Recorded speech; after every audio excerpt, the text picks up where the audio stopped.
Today we're going to be installing an SS525 rear track bar on the 24,000 pound GVW Ford F53 chassis. And these are the parts you get. We're putting the axle bracket up in here, and we'll take out these bolts and it will bolt in where these bolts are with new bolts. And the frame bracket will go over here. The bar will go between the two, keeping the lateral movement to a minimum of the rear axle. We're going to remove the 3 bolts that correspond to the mounting holes in the bracket, which is these 2 and one with this parking brake cable attached to it. This bracket will get reinstalled with a new bolt. Okay, we're ready to install the bracket. We are going to use new bolts. They're grade 8 bolts. A good amount of red Loctite on each bolt. That will ensure they don't come loose. On this particular bracket, the brake lines actually fit in between the bracket and the differential. We can actually kind of pull this down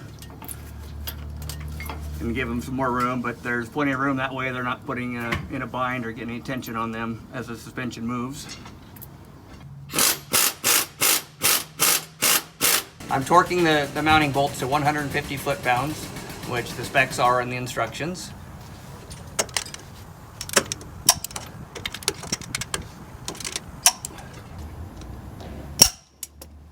Now we will loosely install the bar so we can install the axle bracket or the frame bracket in the right position.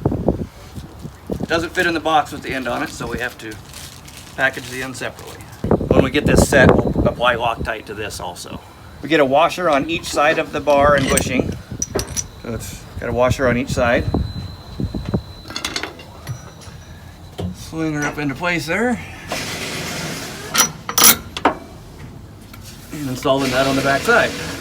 With the frame bracket loosely installed, we can now slide it forward or backwards and we can have it meet up with the track bar here.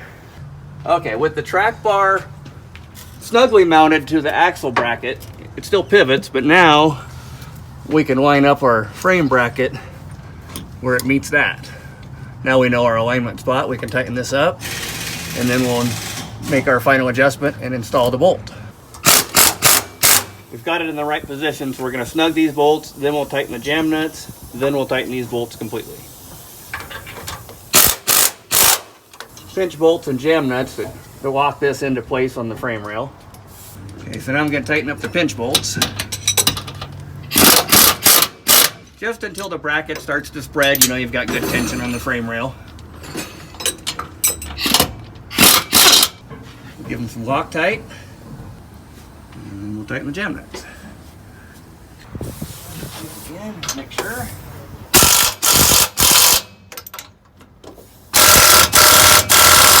And we're tight. Now we'll adjust our track bar to fit the bracket, which as you can see involves shortening this up. So we'll screw it in until it lines up. Okay, I'm checking the alignment. You can see we still have a ways to go. Our hole's not lined up yet, but we're getting close. It's important to do this with the weight on the tires. We're up in the air on the Coney wheel lifts, but we're lifted up by the tires, so the suspension is loaded at its ride height. If you do this while it's jacked up, you'll put your suspension in a bind when you lower it down.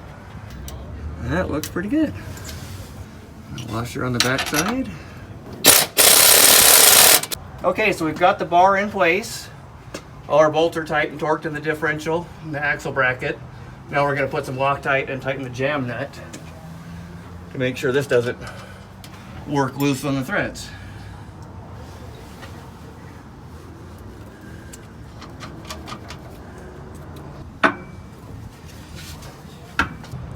Okay, that completes the installation of the SS525 rear track bar. With proper tools and a good working environment, you should be able to do this in an hour and a half or less. That should be about it. But Kenny could do it in 15 minutes because he's awesome. Or 5 with video editing.